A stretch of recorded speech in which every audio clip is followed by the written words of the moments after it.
Hello everyone, welcome to my YouTube channel learn with Kanika. आज हम करेंगे यूपी प्राइमरी सुपर टेट के लिए सीडीपी बाल मनोविज्ञान का प्रैक्टिस सेट 2।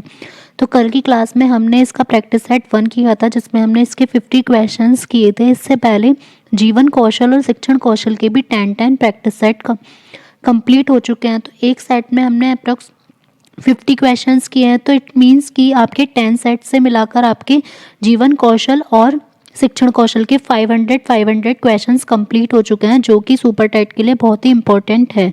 तो जिन्होंने भी वो क्लासेस नहीं देखी हैं तो आप प्लेलिस्ट में जाकर ज़रूर देख सकते हैं। ऐसे ही हम सारे सब्जेक्ट्स के 10 प्रैक्टिस सेट करेंगे, जिसमें कि आपके बहुत सारे जो इंपॉर्टेंट क्वेश्चंस हैं वो कवर अप हो जाएंगे। और जिन्होंने यूपी टेट दिया था 23 जैन 2022 वाला, तो उसकी ऑफिशियल आंसर की आ गई है, तो आप उसको चेक कर सकते हैं। और अगर आपको ये वीडियो अच्छी लगे तो इसे लाइक एंड शेयर ज़रूर कीजिएगा। साथ ही अगर चैनल पर नए हैं तो चैनल को सब्सक्राइब करना ना भूलें। क्वेश्चन फर्स्ट है, तूफान और तनाव की अवस्था है। ये इंपॉर्टेंट है, ये बहुत बार क्वेश्चन पूछा जाता है यूपी टेट में भी और सुपर टेट में भी पूछा जा सकता है कि तूफान और तनाव की अवस्था, जिसमें तूफान और तनाव की अवस्था बोला जाता है अडल्टहुड को, किशोरावस्था को, अधिगम प्रक्रिया चलती है। अधिगम प्रक्रिया जो है वो जीवन पर्यंत चलती है, क्योंकि जो सीखना है वो हम जीवन भर सीखते हैं, कभी भी बंद नहीं होता सीखना। तो यहाँ आंसर आएगा अधिगम प्रक्रिया चलती है जीवन पर्यंत। लॉरेंस कोहलबर्ग के द्वारा प्रस्तावित निम्नलिखित चरणों में से प्राथमिक विद्यालयों के बच्चे किन चरणों का अनुसरण करते हैं। तो यहाँ पर ये 4 चरण दिए गए हैं, तो बताना है कि जो प्राइमरी स्कूल के बच्चे हैं वो किन चरणों का अनुसरण करेंगे। तो इसमें यहाँ पर आज्ञा पालन और दंड उन्मुखीकरण, वैयक्ता और विनिमय, अच्छे वैयक्तिक संबंध, सामाजिक अनुबंध और व्यक्तित्व अधिकार। तो यहाँ पर जो प्राइमरी लेवल तक के लिए बच्चों के लिए आएगा तो वो आएगा आज्ञा पालन करना, क्योंकि वो अपने टीचर की बात मानते हैं, और वैयक्तिकता और विनिमय। तो आंसर होगा यहाँ पर ऑप्शन बी और ए। नेक्स्ट है, अभिक्रमित अधिगम किसके सिद्धांत पर आधारित है। तो ये हमने कल भी पढ़ा था कि इनके नाम चेंज कर करके दे दिए जाते हैं। क्रिया प्रसूत अधिगम पूछा जाएगा तो भी हमारा स्किनर का ही आएगा, बीएफ स्किनर का, और अभिक्रमित अधिगम पूछा जाएगा तो भी स्किनर का ही आंसर होगा। विकास के किस काल को अत्यधिक दबाव और तनाव का काल, तो ये भी अभी चेंज कर दिया। जैसे तूफान और तनाव की अवस्था थी, अभी हमने पढ़ी थी किशोरावस्था होती है, बस इसमें नेम चेंज कर दिया है कि अत्यधिक दबाव और तनाव का काल कौन सा होगा, किशोरावस्था। नेक्स्ट है, डिसलेक्सिया संबंधित है। डिसलेक्सिया किससे संबंधित है, इससे रिलेटेड क्वेश्चन पहले भी सुपर टेट में पूछा गया है, क्योंकि एक ना एक विकार से रिलेटेड जो प्रॉब्लम होती है उससे ज़रूर पूछा जाता है। तो डिसलेक्सिया क्या होता है, पठन विकार से संबंधित। तो यहाँ आंसर होगा ऑप्शन बी। सीखने की प्रक्रिया में सीखने का स्थानांतरण क्या हो सकता है। जो सीखने का स्थानांतरण है वो पॉजिटिव भी हो सकता है, नेगेटिव भी हो सकता है, शून्य भी हो सकता है। तो आंसर तो होगा ये सभी। अब कैसे हो सकता है, जैसे हमें साइकिल चलानी आती है, तो जिसको साइकिल चलानी आती है तो वो बाइक और स्कूटी आसानी से सीख जाता है। तो एक चीज़ से दूसरे में हेल्प मिल रही है तो वो सकारात्मक हो जाएगा। कुछ काम ऐसे भी हो सकते हैं जिनमें हमें उल्टा हो जाता है कि हमने जो पहले कर लिया है दूसरे काम में उससे हेल्प मिलने की जगह उल्टा बेकार हो जाएगा। और यह शून्य जब होगा जब हमें कोई हेल्प ही नहीं मिल रही, दोनों बिल्कुल ही अलग अलग काम है।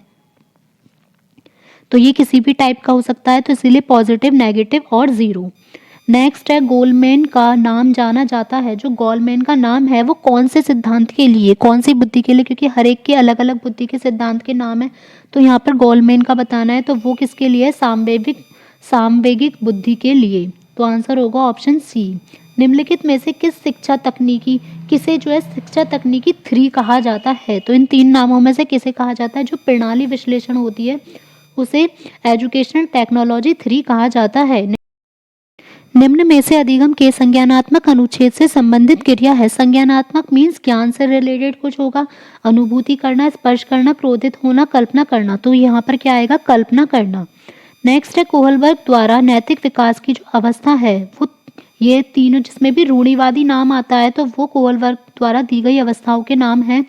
तो ये होगा पूर्ण रूढ़िवादी स्तर भी होती है, रूढ़िवादी स्तर भी होती है, और उत्तर रूढ़िवादी स्तर भी होती है। तो यहाँ आंसर होगा इनमें से सभी। नेक्स्ट है, सीखना परिवर्तन है, यह किसकी विशेषता है। तो जो सीखना परिवर्तन है ये किसकी विशेषता होती है, अधिगम की। कोहलबर्ग के नैतिक विकास में सिद्धांत एवं उसके विभिन्न स्तरों के अनुसार निम्नलिखित में से कौन सा सोपान उनके द्वारा प्रतिपादित नहीं है, तो इनमें से कौन सा नहीं है ये बताना है। आत्म केंद्रित निर्णय, परस्पर एक रूप अभिमुखता, वैयक्तिक व विनिमय अभिमुखता, सामाजिक अनुबंध विधि समस्त अभिमुखता। तो जो कोहल वर्ग ने अपना नैतिक विकास का सिद्धांत दिया था उसमें वैयक्तिकता और विनिमय अभिमुखता का कोई सोपान नहीं है, तो आंसर होगा यहाँ पर ऑप्शन सी। नेक्स्ट है, कोहल वर्ग का सिद्धांत एक बालक के किस विकास की व्याख्या करता है। तो अभी हमने इतनी बार पढ़ लिया कि कोहल वर्ग का जो सिद्धांत है वो बालक के नैतिक विकास की व्याख्या करता है। सिद्धांत के रूप में जो रचनावाद है, तो रचनावाद जो है वो किस चीज पर बल देता है, दुनिया के बारे में अपना दृष्टिकोण निर्मित करने में शिक्षार्थी की भूमिका पर बल देता है। विशेष रूप से जरूरतमंद बच्चों की जो शिक्षा का प्रबंध है वो कैसा होना चाहिए, तो हमेशा कैसा भी बच्चा हो, तभी तो इसीलिए समावेशी शिक्षा पढ़ाई जाती है। दूसरे सामान्य बच्चों के साथ ही शिक्षा का प्रबंध होना चाहिए। निम्न में से कौन सा मत अंतर्दृष्टि द्वारा सीखने की व्याख्या करता है, तो अंतर्दृष्टि द्वारा सीखना या फिर सूझ का सिद्धांत, तो ये दोनों कौन से में आते हैं, गेस्टोल्ट वाद में। ब्रूनर के अनुसार निम्नलिखित में से कौन सा शिक्षण सिद्धांत नहीं है, तो शिक्षण सिद्धांत कौन सा नहीं है, संक्रियात्मक भी है, दृश्य प्रतिमा भी है, वर्णात्मक शिक्षण सिद्धांत या प्रतीकात्मक, तो इसमें से वर्णात्मक शिक्षण सिद्धांत नहीं है। रॉबर्ट एम गेमी के अनुसार कौन सा अधिगम का प्रकार नहीं है, तो संकेत अधिगम भी है, श्रृंखला अधिगम भी है, शाब्दिक सहचार्य अधिगम भी है, लेकिन जो अंतर्दृष्टि अधिगम है वो रॉबर्ट एम गेमी के अनुसार नहीं है। अधिगम जीवन पर्यंत प्रक्रिया है जो कि पूर्ण होती है, तो ये पूर्ण विद्यालय में भी होती है, क्योंकि विद्यालय ऐसा तो है नहीं जिंदगी भर विद्यालय में ही पढ़ते रहेंगे, समाज में भी पूरी होती है और परिवार में भी सबका अपना अपना रोल होता है, इसीलिए अधिगम जीवन पर्यंत चलता रहता है। तो आंसर होगा यहाँ पर ऑप्शन डी, उपयुक्त सभी में। बालक के विकास में जो अभिभावकों की भूमिका होती है वो क्या होती है, व्यावसायिक शिक्षा हेतु, व्यक्तित्व विकास हेतु, नैतिक व धार्मिक विचारों के विकास हेतु, तो सभी के विकास के लिए जो है अभिभावकों की भूमिका इंपॉर्टेंट होती है, तो आंसर होगा ऑप्शन डी, उपयुक्त सभी। अनुभव एवं प्रशिक्षण के कारण होने वाले परिवर्तन को क्या कहा जाता है, तो अनुभव व प्रशिक्षण के कारण होने वाले परिवर्तन को क्या कहा जाएगा, अधिगम। शिक्षा को बाल केंद्रित शिक्षा तब माना जाता है जब बालक के व्यक्तित्व का संपूर्ण विकास हो जाता है, बालक की मांग, रुचि व अभिवृत्ति को प्राथमिकता दी जाती है, शिक्षक के स्वयं के महत्व को ध्यान में रखा जाता है या पाठ्यक्रम को महत्व दिया जाता है। तो बाल केंद्रित शिक्षा, चाइल्ड सेंटर्ड एजुकेशन तब मानी जाती है जब बालक की मांग, रुचि व अभिवृत्ति की प्राथमिकता होती है, जिसमें बालक इंपॉर्टेंट होता है, उसी के अकॉर्डिंग पढ़ाया जाता है। आत्मसातकरण तथा समायोजन की प्रक्रिया किससे संबंधित होती है, कौन से विकास के सिद्धांत से रिलेटेड है, ये हमें बताना है। तो आत्मसातकरण तथा समायोजन की जो प्रक्रिया है वो किससे संबंधित होती है, संज्ञानात्मक विकास के सिद्धांत से, जो कि किसने दिया था, पियाजे ने। बालक की अनुचित गतिविधियों को रोकने का जो सबसे अच्छा तरीका है वो होगा उचित नैतिक मूल्यों की शिक्षा देना। अधिगम के प्रक्रम में अभिप्रेरण जो है वो क्या करता है, अभिप्रेरण नए सीखने वालों में अधिगम के लिए रुचि का सृजन करता है। कोई भी बालक सीखना शुरू करता है, तो कोई भी बालक कब सीखना शुरू करता है, जब उसे विद्यालय में प्रवेश दिलाया जाता है, या जब वह बोलना शुरू करता है, जब वो घर से बाहर निकलता है, नहीं, जब बालक हमेशा सीखना जब भी शुरू कर देता है अपने जन्म से ही। सामाजिक एवं संज्ञानात्मक विकास साथ साथ चलते हैं, यह कथन किसका है, तो ये बताना है, हॉल का आएगा, स्किनर का आएगा, क्रो एंड क्रो का आएगा या स्ट्रैंग का आएगा, तो ये वाला भी बहुत बार पूछा जाता है, ये है क्रो एंड क्रो का कथन। नेक्स्ट है, एरिक्सन द्वारा प्रतिपादित मनोसामाजिक विकास की अवस्थाएं कितनी होती हैं, तो एरिक्सन ने जो सामाजिक विकास की अवस्थाएं दी थी वो कितनी हैं, ये बताना है, 6, 4, 8 या फिर 10, तो ये कितनी अवस्थाएं हैं, 6। जीव सांख्यिकी का सिद्धांत जो है वो किसने दिया था, जीव सांख्यिकी का सिद्धांत दिया था पावलोव ने, और इन्होंने अपना जो एक्सपेरिमेंट है वो किस पर किया था, कुत्ते पर।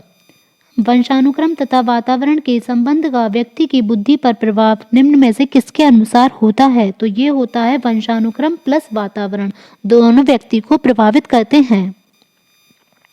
पूर्व संक्रियात्मक अवस्था का आयु काल क्या है, कल हमने पढ़ा था कि पियाजे ने 4 अवस्थाएं दी थी, तो उसमें जो पूर्व संक्रियात्मक संवेदी परक वाली की तो हो गई हमारा 0 से 2 साल। अब हमसे पूछा गया है कि पूर्व संक्रियात्मक का क्या आएगा, तो पूर्व संक्रियात्मक का आएगा 2 से 7 साल, फिर 7 से 11 साल हो जाएगा मूर्त का, और 11 वर्ष से अधिक हो जाएगा अमूर्त। प्रतिभाशाली बच्चों का IQ लेवल क्या होता है, तो प्रतिभाशाली बच्चों का जो IQ लेवल होता है वो 140 एंड अबव होता है।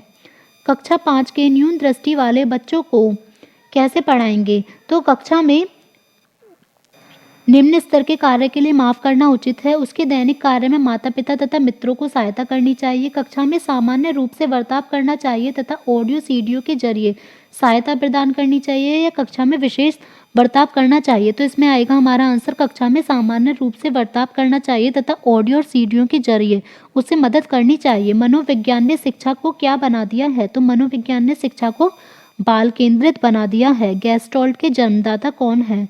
तो यहाँ पर जो गेस्टोल्ट के जन्मदाता है वो आएंगे वर्दीमर। एक आंतरिक मानसिक दशा जो कि व्यवहार को एक आंतरिक दशा जो किसी व्यवहार को प्रारंभ करने तथा बनाए रखने को प्रवृत्त करती है तो उसे बोलते हैं अभिरुचि। निम्नलिखित में से कौन सा नकारात्मक संवेग नहीं है? मतलब नेगेटिव हमें देखना है। भय, क्रोध, चिंता या आशा। तो जो आशा होप है ये क्या होती है? पॉजिटिव। इसके अलावा भय, क्रोध और चिंता तीनों होंगे हमारे नेगेटिव। कोहल वर्ग के अनुसार जो नैतिक विकास का द्वितीय स्तर है वो क्या होगा? कौन सी अवस्था जो है, कौन सी आयु है वो सेकंड लेवल की है। तो जो इनके अकॉर्डिंग, कोहल वर्ग के अकॉर्डिंग सेकंड लेवल की है वो आ जाएगी 6 से 7 वर्ष की आयु। बालक की शिक्षा में परिवार का महत्वपूर्ण स्थान है, यह कथन किसी विद्वान का है? तो किसने ये कहा था? ये कहा था रूसो ने। प्रोफेसर जीन पियाजे के अनुसार 0 से 14 वर्ष आयु वर्ग के बालक का मानसिक विकास 4 अवस्थाओं में होता है। हमने पढ़ लिया कि पियाजे ने जो दी थी वो 4 अवस्थाएं थी। इनमें से जो 7 से 14 वाली होगी उसे क्या बोलेंगे? तो अब हमें संवेगात्मक बुद्धि विकास अवस्था जो है वो कौन सी हो जाएगी? हमारी पहली कौन सी हो जाएगी? 0 से 2 साल के लिए। अब नेक्स्ट हमारी कौन सी हो जाएगी? फिर पूर्व, जो अभी हमने पढ़ी थी 2 से 7 साल के लिए हो जाएगी। फिर नेक्स्ट मूर्त होती है हमारी 7 से 11 साल के लिए। और फिर वैसे तो हमारी ये 11 से ऊपर होती है, तो यहाँ पर लेकिन जो दिया गया है वो 7 से 14 दिया गया है, तो हम इसमें 7 से 11 वाली में ही इसको इंक्लूड कर सकते हैं क्योंकि यहाँ पर शुरू का जो नंबर है वो 7 है। तो यहाँ आ जाएगा ऑप्शन सी, मूर्त संक्रियाएं अवस्था, या फिर इसको अनौपचारिक भी बोल सकते हैं। नेक्स्ट है मूर्त संक्रियात्मक अवस्था का आयुकाल। अब इसमें बिल्कुल ठीक आया कि मूर्त संक्रियात्मक का क्या हो जाएगा? बिल्कुल करेक्ट, 7 से 11 साल। 0 से 2 किसका हो जाएगा? संवेदी का। 2 से 7 हो जाएगा पूर्व का, और 7 से 11 मूर्त या अनौपचारिक का, और 11 वर्ष से अधिक पे औपचारिक या फिर अमूर्त। बुद्धि लब्धि की व्याख्या हम किस प्रकार कर सकते हैं? तो बुद्धि लब्धि का फॉर्मूला बहुत बार पूछ लिया जाता है, तो क्या होता है हमारा? MA/CA × 100। खिलौनों की आयु कहा जाता है, खिलौनों की आयु जो है वो कौन सी आयु होती है? तो वो होती है पूर्व बाल्यावस्था।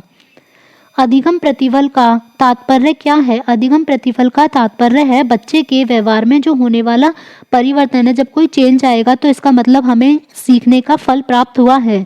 परंपरागत संबद्धता का सिद्धांत किसने दिया था? तो परंपरागत संबद्धता का सिद्धांत दिया था पावलोव ने। किस अवस्था में स्व सम्मान की भावना सबसे अधिक पाई जाती है? तो स्व सम्मान, सेल्फ रेस्पेक्ट की जो सबसे ज़्यादा भावना पाई जाती है वो किशोरावस्था में। बच्चे में संवेगात्मक संघर्ष जो उत्पन्न होता है वो किससे उत्पन्न होता है? तो संवेगात्मक संघर्ष सबसे ज़्यादा उत्पन्न होता है क्रोध से। तो यहाँ आंसर होगा ऑप्शन ए। तो आज हमने CDP का प्रैक्टिस सेट 2 कंप्लीट कर लिया, जिसमें हमने इसके अप्रोक्स 50 क्वेश्चंस किए हैं। तो आप कमेंट सेक्शन में अपना स्कोर ज़रूर शेयर कीजिएगा कि आपको 50 में से कितने मार्क्स मिले हैं, और वीडियो अच्छी लगे तो अपने फ्रेंड्स तक इसको लाइक एंड शेयर ज़रूर कीजिएगा। साथ ही अगर चैनल पर नए हैं तो चैनल को सब्सक्राइब करना ना भूलें और बेल आइकन प्रेस कर लें ताकि आपको वीडियो के अपलोड होते ही नोटिफिकेशन मिल जाए और आपकी कोई भी वीडियो मिस ना हो पाए। Thank you.